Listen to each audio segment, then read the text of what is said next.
What's up, y'all? It's your girl, She Nurses. I'm back. I nurse. That's what I do. That's my passion, and I love it. You can reach me at shenursestv@gmail.com. Shout out to my day shift, night shift, mid shift, swing shift, trading the shift. If you're calling in because you're tired, hey, shout out to my coworkers. Stay safe. I hope you're wearing your mask, and God bless you always. So I was trying to think of some things that my fellow coworkers might be struggling with. This is one of the things that I struggled with was drawing blood and starting IVs. So I wanted to just give you some tips that I think will work for you because this is what worked for me. As you can see, it's 90% skill, 10% luck. But I want to say 50% skill and 50% luck because you just never know what kind of veins you're going to run into. You have the good ones that look really, really good like water hoses and you can still miss them. You have the teeny, teeny, tiny ones and you luck up and hit it. So you just never know. But I'm going to offer you guys some tips and advice that I learned myself along the way. People can tell you all day long, okay, this is what you do. This is how you do it. Make sure you do this. Don't do that. It just never clicked with me and never registered. So, here we go. Hope this helps. First of all, you need to learn the anatomy of your veins. You need to know the basic anatomy to know where to stick someone at. You see how that index finger is kind of securing that vein at the top? When you do find a vein, make sure you kind of secure it. Don't, cut it off completely, but hold it down enough to where it's not going to move on you. There are such thing as rolling veins. They will move when you stick them if you don't secure them. Have your supplies ready. Be prepared. Know what color tubes you need. Get some gloves that fit you pretty good and have all your supplies so you're not running in and out of the room. You may have a tourniquet on a patient and then you say, oh, I'll be right back because you forgot you need a purple instead of a blue, Just be ready. Like I said, you'll have those big ones that you don't even need a tourniquet for, but make sure you secure them with that index finger as I showed you earlier because even the big water hoses will roll. The tiny veins, maybe you need a smaller needle.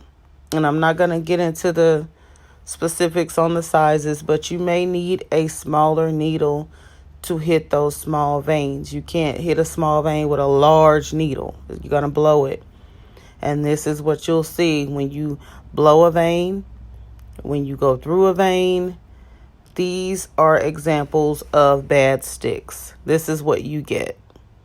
Or even if you stick it and you don't apply enough pressure after you get out of the vein, you'll see bruising. This is a result of bad sticks, bad venipunctures. So, or it could be some other, thing going on. But that 9 times out of 10, that's what that is. Okay, practice makes perfect. Even if you have to buy a little generic arm, little cheap, they have them so cheap, as cheap as $40 nowadays. Practice. You can't get good at anything by not doing it. Practice makes perfect. That is the truth. And I'm telling you how I learned. I practiced. I kept doing it. I overcame my fear of missing the vein. I said, forget it. The only way I'm going to get better is if I just do it. So anytime somebody needed a lab draw because they couldn't stick the vein, I was like, okay, I'll do it. I'll try it. And I noticed the more I tried, the better I got. The more familiar I got with the vein. So you have to try it. So let's take a look at this video. This is just a short video I found on Instagram, and it's her drawing blood. See how she's securing that vein at the top? You go in. As soon as you see a flashback, as soon as you see a little bit of blood, you know you're in there. You know you're ready. You don't have to go all the way up with that needle to draw blood. I mean, as soon as you stick your vein and you see a little bit of flashback of blood in that needle, you're there. You don't have to keep pushing up anymore. That's it. See, she goes in, she's securing it. Didn't even have to go in all the way. She's drawing her blood. And the patient seems to be tolerating it well. They're not jumping or anything. So all you have to do is keep practicing. And she's not leaving that tourniquet on the whole time. You see, she releases it after she's in there and has drawn her blood, okay?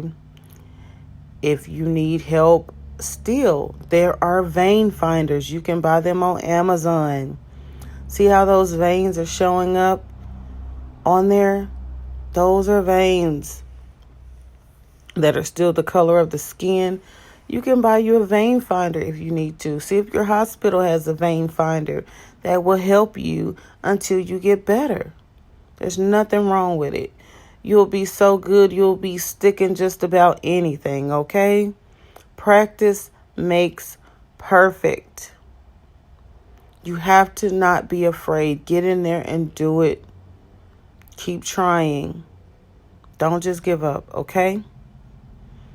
All right. Don't stop. Get it. Okay?